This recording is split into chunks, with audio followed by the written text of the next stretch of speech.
Além da Vida, um encontro semanal com a doutrina dos espíritos, codificada pelo ilustre pensador francês Allan Kardec.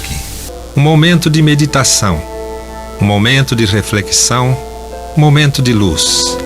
Além da Vida, uma mensagem de esperança para um novo amanhecer. Todos os domingos, às 8h30 da manhã, aqui, na Rádio Londrina.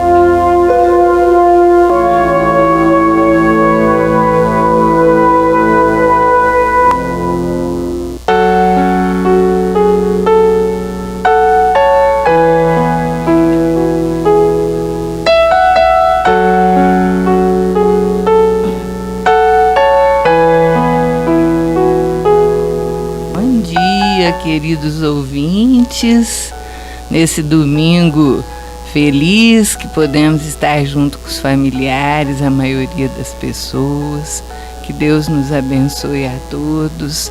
A nossa querida Silene já está chegando, ela só vai recuperar o fôlego, porque tem uma escada que a gente sobe para chegar aqui e dar o bom dia a vocês e vamos começar. 32 degraus. Você já contou? Já contei.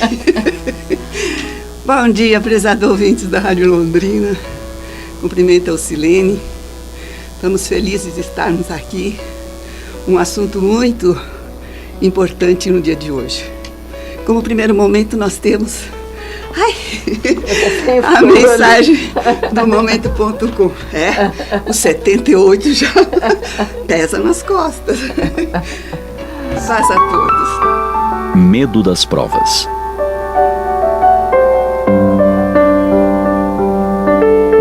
Nos dias em que a experiência na Terra se faça amarga e difícil, não convertamos a depressão em veneno. Quando a aflição nos ronda o caminho, anunciamos carregar a alma de sombras, semelhante a quem se encontra ausente do lar, ansiando pelo retorno.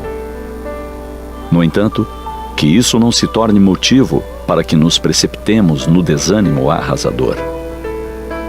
Olhemos adiante, erguamos-nos uma vez mais, lembrando quantas coisas já enfrentamos, quantos desafios, quanta dor. Nada disso nos fez menores, nada disso nos destruiu. Pelo contrário, tudo foi construção, tudo foi aprendizado.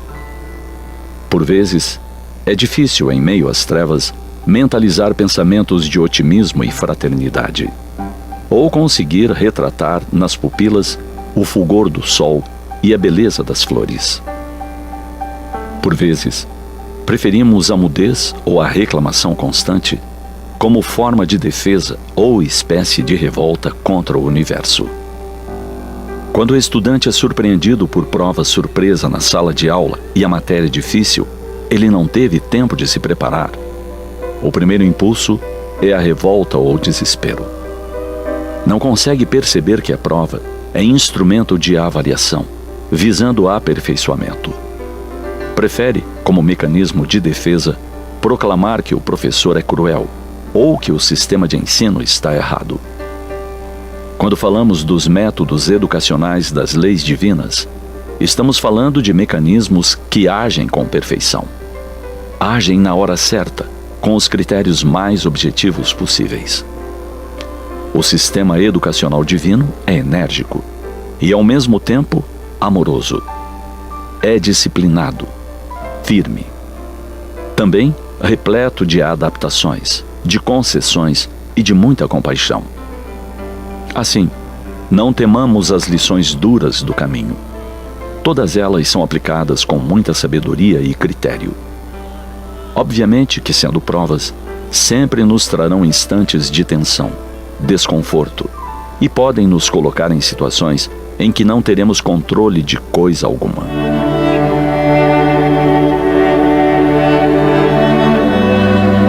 Tudo isso é lição. Tudo isso faz parte do mecanismo da evolução. Como faz parte também da autoeducação, o trabalhar em nós a maneira de enxergar e vivenciar cada um desses momentos. Em nossa alma, ainda imatura, por vezes, existem medos exagerados, existem visões distorcidas, existe ansiedade inflada, que amplificam dores sem real necessidade. Tudo isso faz parte do educar-se. Desde o suportar com sabedoria as tempestades, passando por entender o que significa cada uma delas, até pela análise de nós mesmos, de nossas lentes, que podem estar vendo temporais em garoas finas. As provas nos exigem atenção, olhar cuidadoso, apoio e confiança nos mais próximos. Exigem a oração que acalma a mente inquieta e que sabe pedir auxílio aos mais preparados. Exigem a calma de quem sabe que todas elas têm hora para começar e para acabar. Exigem a certeza de que tudo está sob controle superior, embora possa não parecer. Recordemos dos tempos de escola, da aflição dos dias de prova, o medo do branco mental, o medo de não estar preparado. O que diríamos para a nossa versão criança ou jovem com a experiência que temos hoje?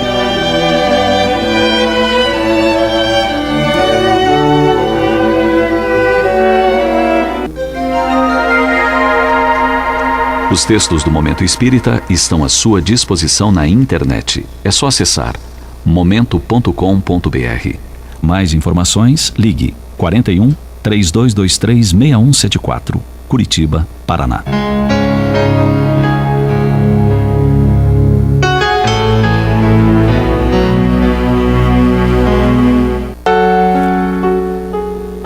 Sobre esse assunto, eu encontrei no momento.com uma mensagem chamada Castigo ou Escolha. Interessante, né? Então a mensagem fala que muitas vezes, a grande maioria das pessoas, vamos dizer assim, desconhecem a si próprio. Tanto é que tem uma questão de Santo Agostinho, se eu não me engano a pergunta 109, né? Parece, 1009, ele tem... Isso eu não decorei. Conhece-te a ti mesmo. Ah, não conhece a ti mesmo, é 119. Ah, 119, então eu sabia que tinha um 9 aí. Então, ele fala, conhece-te a ti mesmo. E a gente acha, por exemplo, conhece-te a ti mesmo. Ninguém se conhece. A gente é anjinho, a gente faz as coisas erradas, mas é porque o nosso amigo lá fez também, e etc. A gente sempre vai achar que a gente põe a culpa nos outros. Sempre foram os outros. Os outros é que tem que fazer a gente feliz, os outros é que tem que, né, ser mais dócil, tal, etc. E até assim, Deus quis assim, Deus está me castigando. Deus não castiga ninguém, Deus é amor. Então, a gente vê que é muito comum, diz aqui, que são orgulhosos e atribuem a fatalidade a Deus e as desditas que lhes sobrevêm na vida. Tudo. Nós estamos num mundo, gente, vamos prestar atenção, estamos num mundo atrasado. Tem mais maldade do que bondade. A gente não tem aquela responsabilidade. A gente sabe que tem que perdoar, a gente não perdoa. A gente sabe que a gente tem que ser indulgente, a gente não é. A gente sabe que a gente tem que ser caridoso, fraterno. Mas a gente, quando dá uma esmola, quando ajuda alguém, é para se ver livre do fulano. Então, em realidade, nós não somos mesmo ainda evangelizados. Nós acreditamos em Jesus, achamos bonito, tem textos que a gente sabe de cor e salteado, mas a promessa, o evangelho do Cristo, as lições que ele exemplificou, não só falou, ele exemplificou, ainda não penetraram o nosso ser, o nosso coração, os nossos sentimentos. Então, é necessário a gente passar por provas. É necessário. Porque as provas vão fazer você aprender. Aquele que tem bastante dinheiro, tal, gasta, de repente vem uma doença. Ele dá todo o dinheiro para se curar. Ele pensa em Deus, ele viu que tem uma força espiritual maior. Mas essa força espiritual maior, a vida nos ensina vamos dizer, através das dores, a retificar o nosso objetivo da vida. O que vale mais? Todo mundo sabe que vai morrer, mas ninguém pensa na morte. Ninguém pensa na morte. Então, você não se prepara para a morte. Você sabe que a vida continua, nós espíritas sabemos. Os outros também sabem, porque céu, inferno, purgatório e a alma vai ficar dormindo, também sabe que alguma coisa sobrevive. Então, mas nós estamos num programa espírita e nós sabemos que o Espiritismo nos ensina que a vida continua, estuante de trabalho, de luta, de aprendizado, até nós conseguirmos chegar à perfeição absoluta, como Jesus. Deus não tem pressa, a pressa é nossa. Então ele conta aqui uma historinha que é para a gente bem entender essa questão de ação e reação. Porque nós fazemos as escolhas, nós vamos colher o resultado das escolhas que fizemos. Então veja bem, tem uma historinha aqui bonitinha, vou ler para vocês. Onofre contava com apenas 17 anos, quando engravidou Marlene. Quando soube que seria pai, simplesmente deixou a cidade para não voltar mais. Dona Dora, sua mãe, que era doente e dependia da sua ajuda para sobreviver, ficou ao desamparo. Passados alguns anos, ele pensou em construir seu lar. Casou-se, mas não teve a aventura de ser pai. Começou a beber, de desgosto, ele dizia. Com o tempo, deixou de voltar para o lar, vivia na rua. A esposa optou por mudar de cidade, dedicar-se a uma atividade profissional e cuidar da própria vida. Recolhido a um asilo de idosos, Onofre, enfermo, continuava reclamando da sorte. Deus não me ama, Deus me despreza. E enumerava o que dizia serem as suas desgraças. Deus não lhe permitira ser pai. Se tivesse um filho, ele atenderia a sua velhice e enfermidade e assim por diante, né? Não tinha mãe, nem mulher, nem amigos com quem contar. Estava abandonado e desprezado por todos. O que eu estou passando é a pior fatalidade para um homem, ele dizia. Deve ser castigo divino. Deus está me punindo por algo que fiz em uma outra vida. Devo ter errado muito num passado distante. Certo? Certo? Prestaram bem atenção na historinha? A gente pensa que é outra vida. O resultado muitas vezes é na nossa vida presente, né? Aí o Momento.com continua para explicar. A nossa estadia na Terra é um sagrado presente que Deus nos concede para crescermos em sabedoria e amor. Por essa razão, a vida é uma grande escola, na qual somos matriculados ao nascer e onde todas as ocorrências que nos surgem são lições indispensáveis para o nosso crescimento. Portanto, se tudo na vida nos põe à frente de uma lição, de uma prova, de uma expiação, é preciso concluir que toda lição útil precisa ser experienciada, devidamente reprisada até aprendermos. Dessa forma, as provas servem para testificar se realmente assimilamos a lição. A expiação representa a repetição da lição para a correção da tarefa equivocada ou mal executada. Frente à vida, se não aprendemos, reprovamos. Todo compromisso que provocamos é responsabilidade nossa. No caso aqui da historinha, o Onofre largou uma moça jovem grávida com um nenê, com um filho dele. Depois ele esqueceu da vida, né? Foi embora, não teve aquela responsabilidade porque era novo, mas fugiu da raia. E o que aconteceu? Ele depois casou e quis um filho e não teve. Não deu A vida, tudo que nós fazemos é responsabilidade. Todo abandono cometido com aqueles que confiaram em nós é débito espalhado. Todo vício praticado é prejuízo para todos nós mesmos.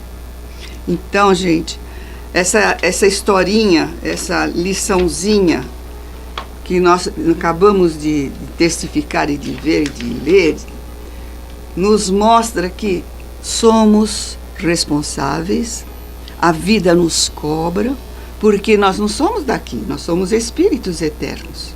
Se nós queremos estar com Deus, ou melhor, queremos estar bem com os amigos espirituais e não nas trevas, procuremos a luz.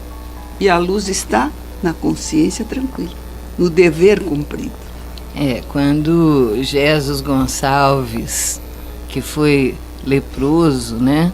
Há muitos anos, no século XX, meados do século XX, naquela época ainda não tinha um tratamento muito eficaz, tinha que isolar as pessoas nos chamados leprosários, né, que era mini cidade, isolado da família, era um sofrimento.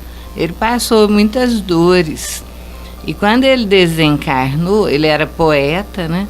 Ele falou assim: bendita a dor que um dia eu maldisse. Se um dia tivesse que renascer na terra, escolheria de novo a lepra que redime.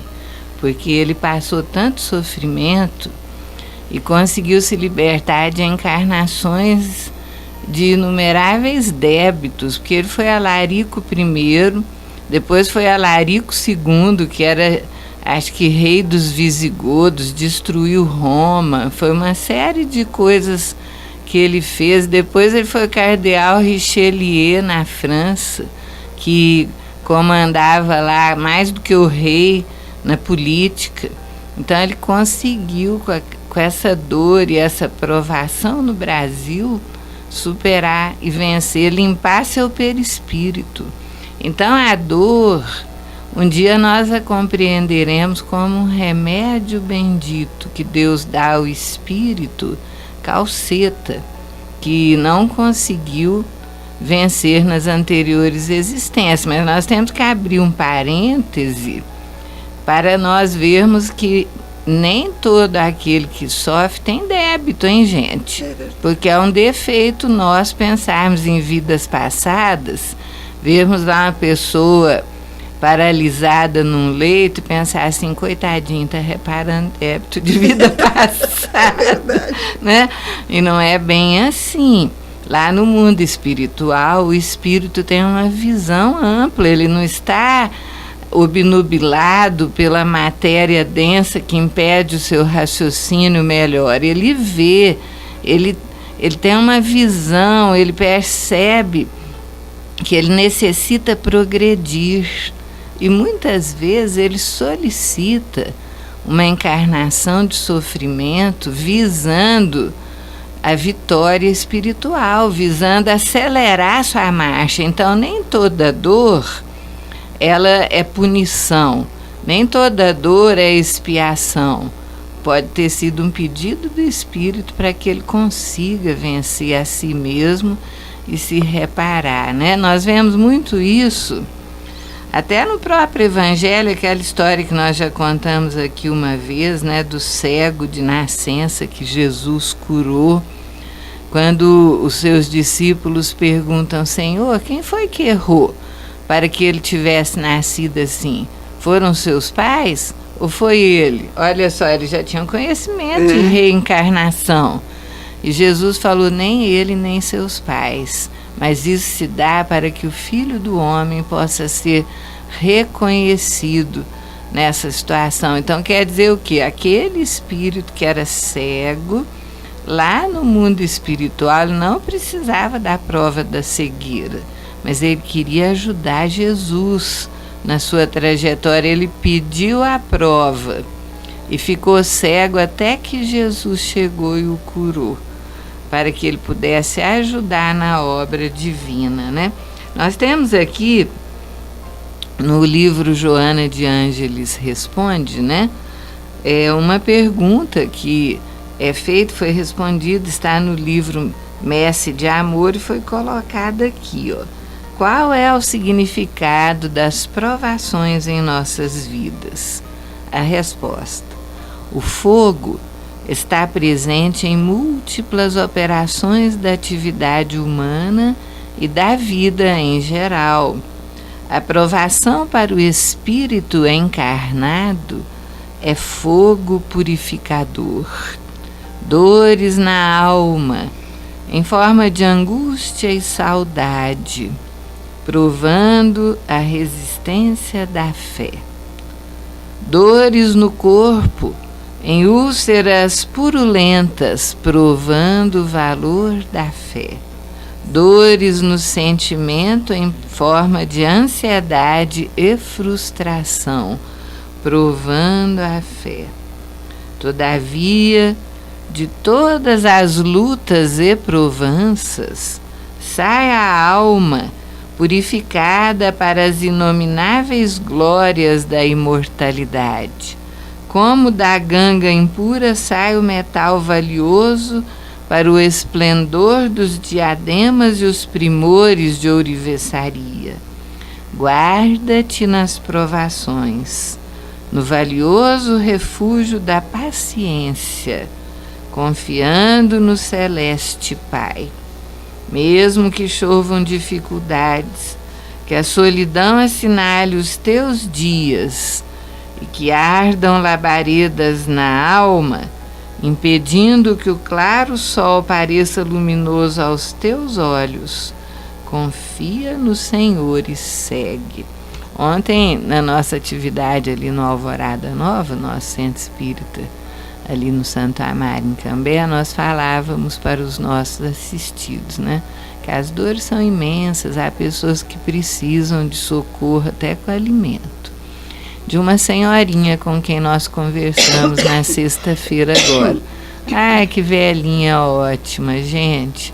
Uma senhorinha de quase de 80 anos, mais ou menos, da raça negra, né, para não dizer que não passou nenhuma dificuldade, sempre com dificuldades. Ela levou o filho mais velho dela, que já deve ter uns 65 anos por aí, que tem esquizofrenia, e ela que cuida.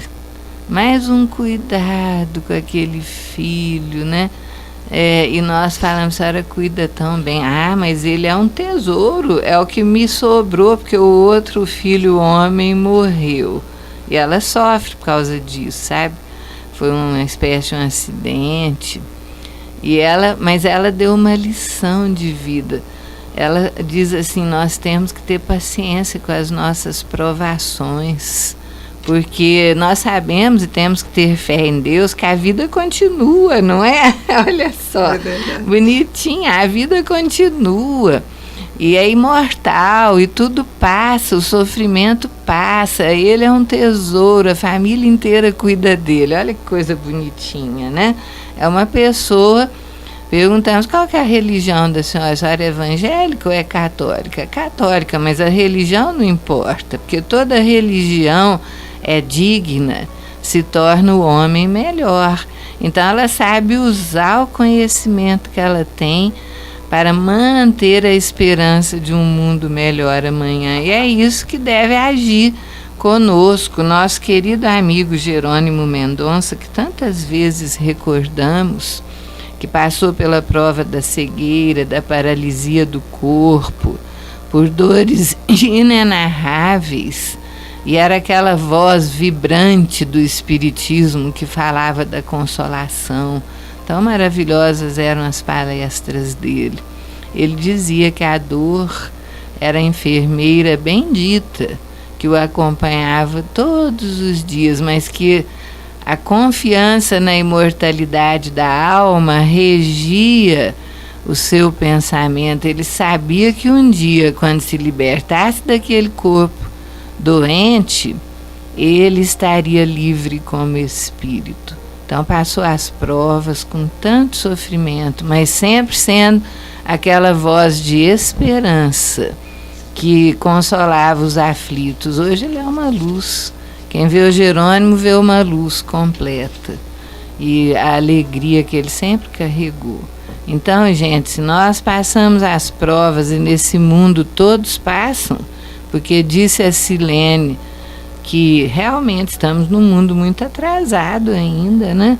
Quando estamos vendo melhorar por um lado, ai que bom, agora o mundo vai progredir, todo mundo vai ser fraterno, explode uma guerra inesperada, né?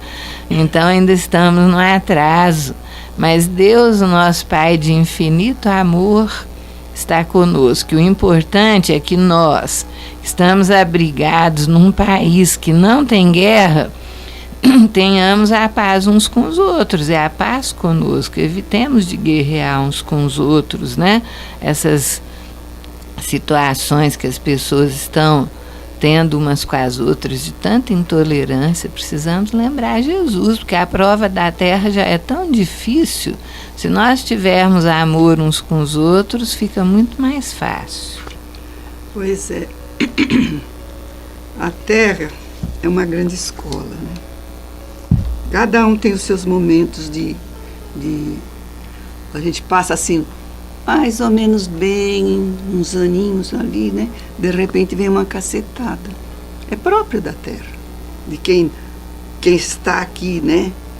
Somos matriculados por Deus, né? A fim do quê? De aprender a viver. É aprender a viver, né? Mas esse aprendizado sempre exige algum esforço para que ele se efetive, né? Nos colégios da terra, o aluno não aprende a lição, a menos que se dedique algumas horas ao estudo, tá? Na esfera profissional, toda nova tarefa demanda o quê? Se dedicar, você tem que aprender, você tem que, né, desempenhar aquilo a contento. No contexto maior da vida, a situação não é diferente. Somos chamados ao burilamento do nosso ser mediante o enfrentamento de inúmeras situações, e é verdade. Né? A dor, a falta de dinheiro, alguém que foi embora, que a gente queria perto da gente. Então, tudo isso é motivo de às vezes, a gente criar aquele, né? É sofrimento. Uma mãe que vê um filho, por exemplo, lá no Nordeste, no encontro e serviço no interiorzão lá, aí ele pega, vem para uma cidade maior, com toda a dificuldade e falta de dinheiro, prometendo para a mãe que vai voltar. Quantos que a gente vê muitas vezes no rádio, né, Jane? Eles falarem que estão com saudades da família, eles se prontificam a contar a sua história para que chegue essa história lá na família deles. A ansiedade, porque também aqui é difícil, em todo lugar, nas grandes cidades também está difícil. Nós estamos num momento de transição, um momento que impera muito egoísmo ainda nas criaturas, muito orgulho, vontade de mandar e etc, né? Jesus foi doação, foi trabalho, foi compreensão e perdão em todas as circunstâncias.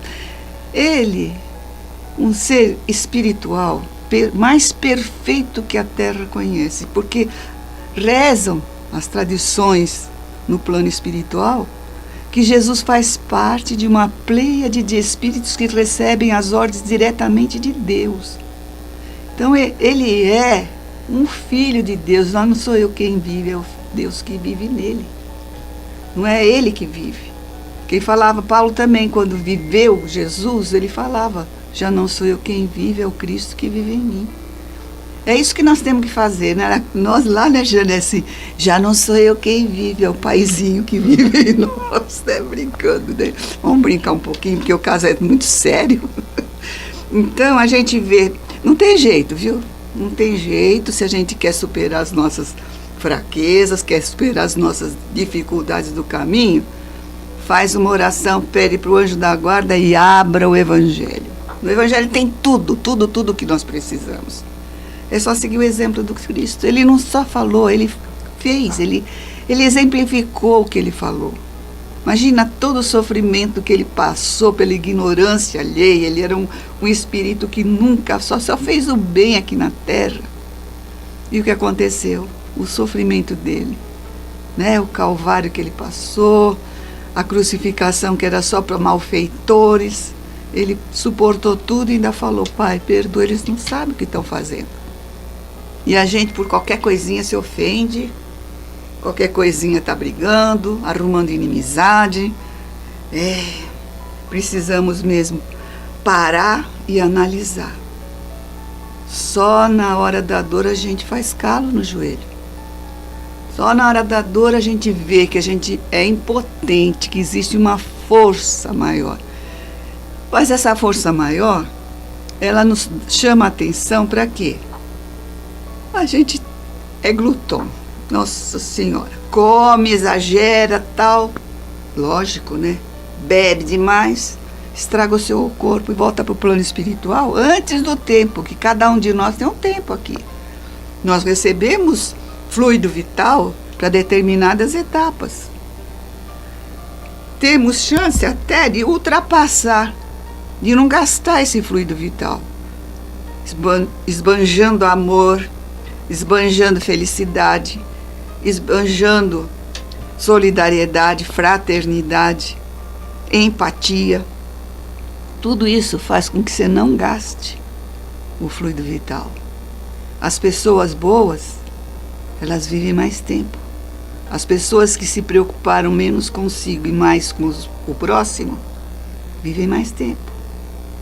Então, quando a gente abusa, faz coisa errada, bebe, fuma, e etc., come demais, o que acontece? O corpo ressente e você volta para o plano espiritual como um suicida inconsciente. Então, a vida, quando começa uma dorzinha, a gente precisa procurar um médico e prestar atenção. Então, Deus está me chamando a atenção. O que eu estou fazendo demais na minha vida para acontecer isso? Não é? É para analisar o que Deus está querendo que eu aprenda com essa situação. Então, a dor, em realidade, quando a gente abre o Evangelho e lê sobre a paciência, um espírito amigo, no capítulo 8 e tem 7, se eu não me engano, ele fala assim, esse espírito amigo: a dor é uma bênção que Deus envia aos seus eleitos. Quem é que gosta de dor? Mas se nós analisarmos a dor como um processo educativo, a gente vai ver que é isso mesmo. É uma bênção que Deus envia aos seus eleitos. Ô, Silene, você me fez recordar com essas suas palavras os dizeres, até já comentamos isso, da doutora Elizabeth Kubler-Ross, que ela foi psiquiatra, pioneira das experiências do fenômeno de quase morte, que foi a criadora do processo de aprender e se preparar para a morte, né? Que é a pessoa aceitar a morte em paz, né? E ela conta, ela era muito ativa demais, fazia palestra nos Estados Unidos inteirinho, dava aula para os alunos de medicina, vivia ganhando prêmio de melhor professora do ano para a ninfa da turma. E aí ela teve um derrame, um AVC, e paralisou ela do pescoço para baixo, ela dizia, né? E que deixou-a com a inteligência plena, com a capacidade total, mas paralisada do pescoço para baixo. Ela ainda até, através dos amigos, escreveu livro depois disso. Ela ditava, que nem o Jerônimo fazia, né? O pessoal gravava e passava para livro. Então ela diz que se perguntava assim: por que Deus não me levou? Por que Ele me deixou aqui desse jeito? Qual é a última lição que Ele deseja que eu aprenda? Foi bem o que você falou. Qual é a última lição que Ele deseja que eu aprenda antes de partir? Ela falou assim, que depois de analisar, ela chegou à conclusão que a lição que ela tinha que aprender era a paciência E ela disse assim: confesso que eu estou detestando ter que aprender essa lição. Ela era ótima, a gente desencarnou faz muitos anos, mas espetacular, sabe? Então a dor, ela serve para nos educar, né? A Joana de Ângeles responde uma vez mais, né? Por que que nós passamos momentos de aflição e prova em nossa vida? E do livro Oferenda diz assim: momentos de aflição e prova surgem pelo caminho inesperados, concitando a disciplina espiritual indispensável ao processo evolutivo do ser. Enquanto domiciliado no corpo, espírito algum se encontra em segurança, vitorioso, isento de experiências difíceis, de possíveis insucessos. Os momentos de prova e aflição constituem recursos de aferição dos valores morais de cada um, mediante os quais o homem deve adquirir mais valiosas expressões iluminativas como suportes para futuros investimentos evolutivos. Por isso, todos somos atingidos por tais métodos de purificação. Aí a Silene nos falou de Jesus, o mestre, governador da terra, puro amor, que faz parte da pleiade dos espíritos puros que já alcançou a união com Deus. Ele não tinha que sofrer, ele não precisava, mas nesse mundo de provas e expiações em que nos encontramos, quem não sofre? O profeta Isaías, cerca de 500 anos antes da vinda dele, anunciou todo o sofrimento que ele passaria, o Messias. E Jesus muitas vezes dizia que aqueles que Deus enviou, que o Pai enviou, sofreram nas mãos dos homens por causa da ignorância. E ele, sabendo de tudo isso, por amor aos homens, ele que era puro, que é puro, né? Não precisava passar as provas da terra, mas veio assim mesmo. Veio por amor aos homens e passou sofrimentos que acho que hoje, 2000 anos antes dele, se nós estivéssemos numa situação semelhante, eu não sei se nós suportaríamos, não é verdade? Olha aqui um exemplo de bem sofrer. No dia 5 de maio de 2003, a estudante Luciana Gonçalves de Novaes, de 20 anos, foi atingida na coluna vertebral por uma bala perdida. Ela estava no campus de uma universidade da cidade do Rio de Janeiro. Como resultado do acidente, ela ficou tetraplégica. Um ano depois do ocorrido, ela foi entrevistada por um jornalista da Folha de São Paulo. Do leito do hospital onde se encontra, Luciana contou como foram as horas que antecederam o tiro. Lembro-me que senti vontade de não ir à faculdade naquele dia. Cheguei a me levantar por 2 vezes no ônibus. Quase desisti, mas eu tinha prova. Acabei indo. Se Deus me deixou ir para a faculdade, é porque tinha um plano para mim. Estou cumprindo a minha missão na vida. Luciana falou das muitas mensagens que recebeu de pessoas desconhecidas, dizendo-se feliz em saber que tantos oram por ela. São essas orações e minha fé em Deus que me dão força e esperança. Penso que vou melhorar cada vez mais. Não sinto mágoa das pessoas que fizeram isso comigo. A jovem tem ainda outra lição a dar. Dizendo assim, foi uma emoção muito grande quando consegui ver o céu, quando os médicos colocaram minha maca na varandinha que tem aqui no quarto. Às vezes as pessoas correm tanto na vida e não têm tempo de olhar o mar e o céu. Queria dizer que isso é muito importante e que elas deveriam dar mais valor a essas situações. Aí, para concluir, muita gente sofre.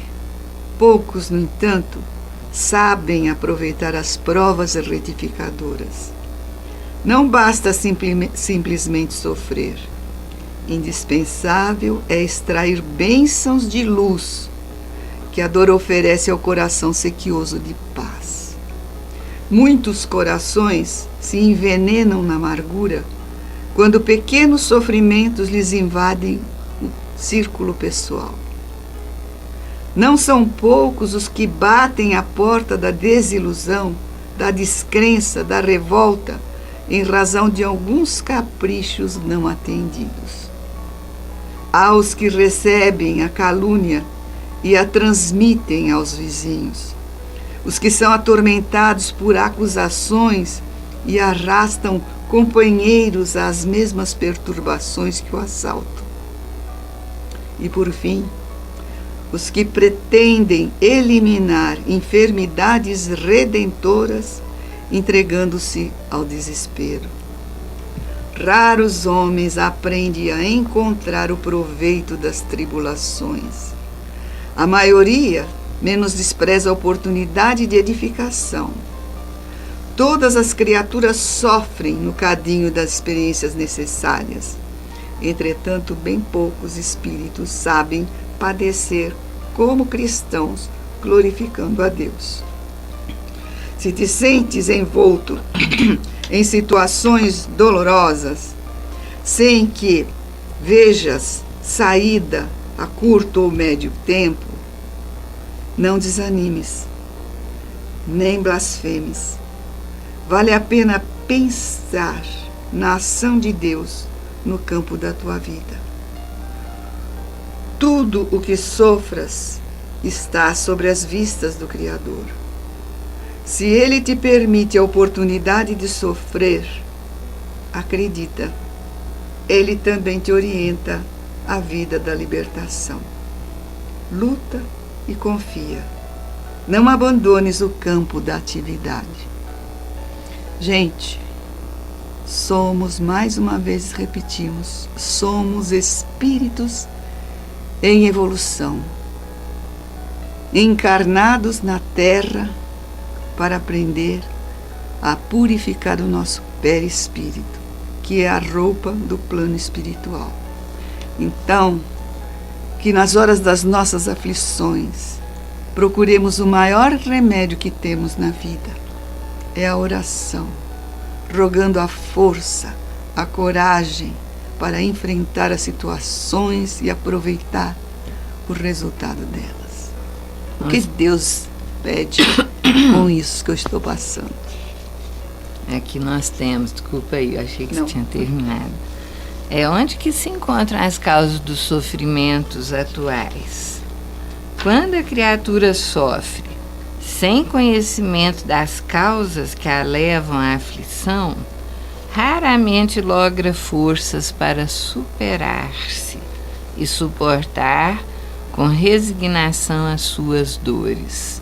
Eis porque, ante a conjuntura ou situação dolorosa que atinge os homens, somente se pode entender ante a divina justiça que, se a causa dos padecimentos não se encontra na existência atual, está sem dúvida em precedentes reencarnações, com aquele parêntese que nós demos, que às vezes pode ser escolha, né? Repetem-se as vidas corporais para o espírito, quantas vezes se fazem necessárias para o seu burilamento, a sua plenitude.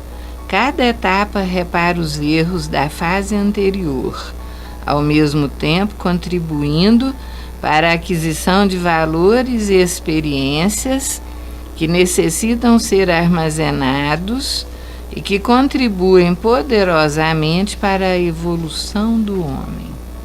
Se não compreendes o porquê das tuas dores atuais, ausculta a consciência e ela te inspirará a entender as causas anteriores, ajudando-te a suportá-las e vencê-las bem.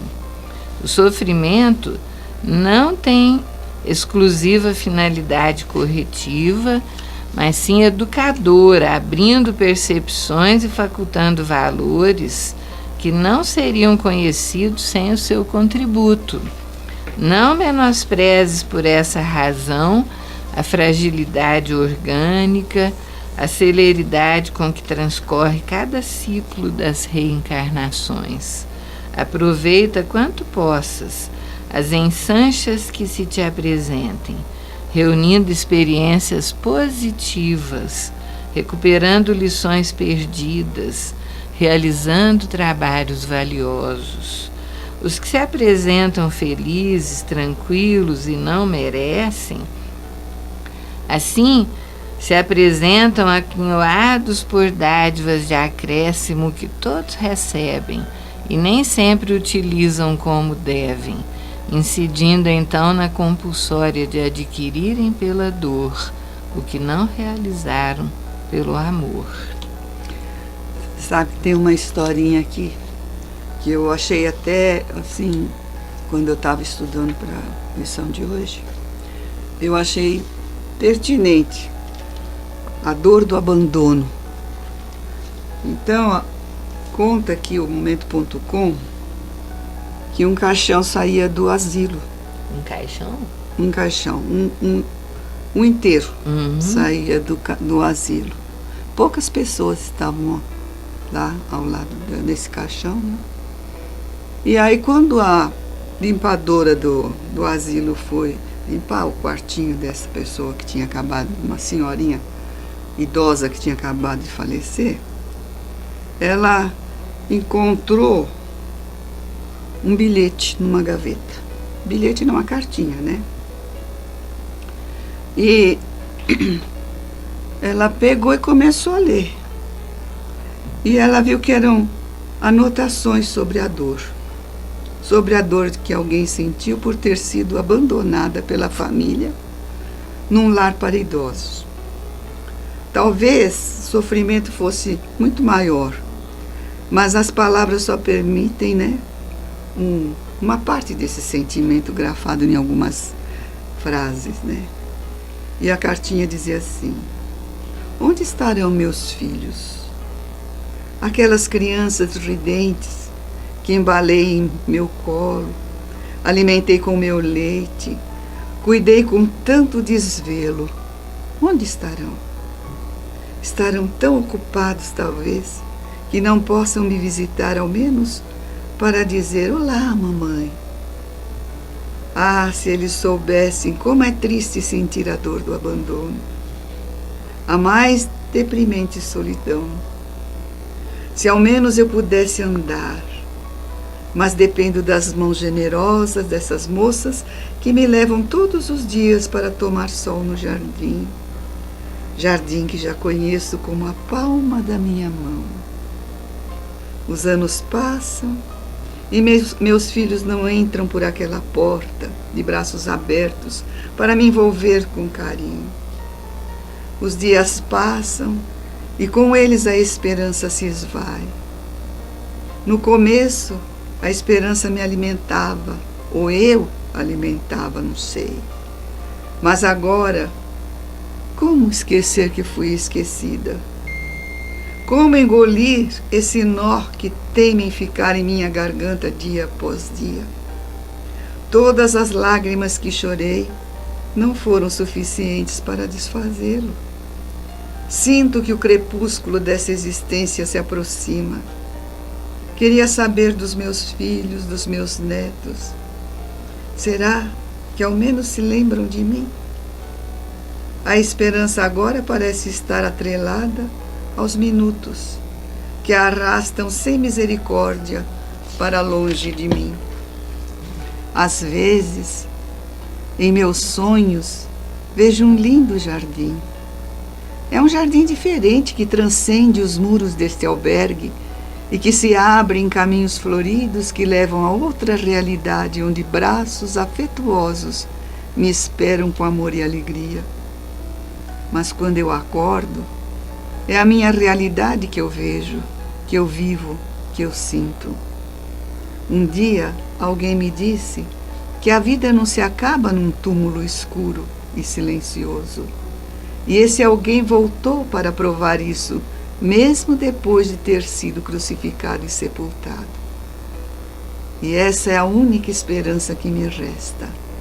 Sinto que a minha hora está chegando. Depois que eu partir, gostaria que alguém encontrasse essas minhas anotações e as divulgasse, e que elas pudessem tocar os corações dos filhos que internam seus pais em asilos e jamais os visitam. Que elas possam saber um pouco sobre a dor de alguém que sente o que é ser abandonado. A data assinalada ao final da última anotação foi a data em que aquela mãe esquecida e só partiu para outra realidade. Talvez tenha seguido para aquele jardim dos seus sonhos, onde jovens afetuosos e gentis a conduzem pelos caminhos floridos, como filhos dedicados, diferentes daqueles que um dia ela embalou nos braços enquanto estava na terra. A gente tem que pensar muito, muito mesmo, sobre esse assunto. A dor do abandono é uma dor que a gente provoca nos outros e que vamos um dia ter que passar pela mesma situação. Tenhamos amor no coração pelos nossos pais, pelos velhos. Respeitemos os cabelos brancos daqueles que nos cerquem, né? Nós estamos chegando no finalzinho e nós pegamos um pedacinho aqui de um parágrafo do livro O Problema do Ser, do Destino e da Dor, de Leon Denis, quando ele fala sobre a dor. Ele fala assim: ó vós todos que vos queixais amargamente das decepções, das pequeninas misérias, das tribulações de que está semeada toda a existência, e que vos sentis invadidos pelo cansaço e pelo desânimo. Se quereis novamente achar a resolução e a coragem perdidas, se quereis aprender a afrontar alegremente a adversidade, a suportar resignados a sorte que vos toca, lançai um olhar atento em roda de vós. Considerai as dores tantas vezes ignoradas dos pequenos, dos deserdados, os sofrimentos de milhares de seres que são homens como vós. Considerai estas aflições sem conta, cegos privados do raio que guia e conforta, paralíticos impotentes, corpos que a existência torceu, ancilosou, quebrou, que padecem de males hereditários, e os que carecem do necessário, sobre quem sopra glacial o inverno. Pensai em todas essas vidas tristes, obscuras, miseráveis. Comparai vossos males, muitas vezes imaginários, com as torturas de vossos irmãos de dor, e julgar-vos-ei menos infelizes. Ganhareis paciência e coragem, e de vosso coração descerá sobre todos os peregrinos da vida, que se arrastam acabrunhados no caminho árido, o sentimento de uma piedade sem limites e de um amor imenso. Olha que lindo, né? Então, gente, a dor campeia nas nossas vidas, ninguém escapa dela, mas que a gente tenha forças para ter resignação no coração. Que Deus abençoe a todos. Muita paz, até a próxima, se Deus quiser. E um Natal de muito amor para todos, é que nós estamos em dezembro, né? Isso aí. Paz para todos nós. Olá, amigos. Vamos dar continuidade aos nossos estudos das instruções de Kardec, que estão na coletânea de preces espíritas, no capítulo 29 do Evangelho segundo o Espiritismo. E essas instruções de Kardec traz o título A Ação de Graças por um Favor obtido. Então eu vou ler Allan Kardec, nós vamos ouvir Allan Kardec e depois nós vamos tentar entender a base desse ensinamento. É muito importante que sempre Allan Kardec nos dá uma condensação da doutrina básica espírita. Ele começa dizendo assim: nós não devemos considerar como momentos, acontecimentos felizes, apenas as coisas de grande importância. As mais pequenas, na aparência não são importantes, mas são muitas vezes as que mais influem sobre o nosso destino. O homem que esquece facilmente o bem e se lembra mais daquilo que o aflige, se registrássemos dia a dia os benefícios que recebemos, sem tê-los pedido, ficaríamos espantados de ter recebido tanto, em tanta quantidade, que até os esquecemos e nos sentiríamos envergonhados com a nossa ingratidão.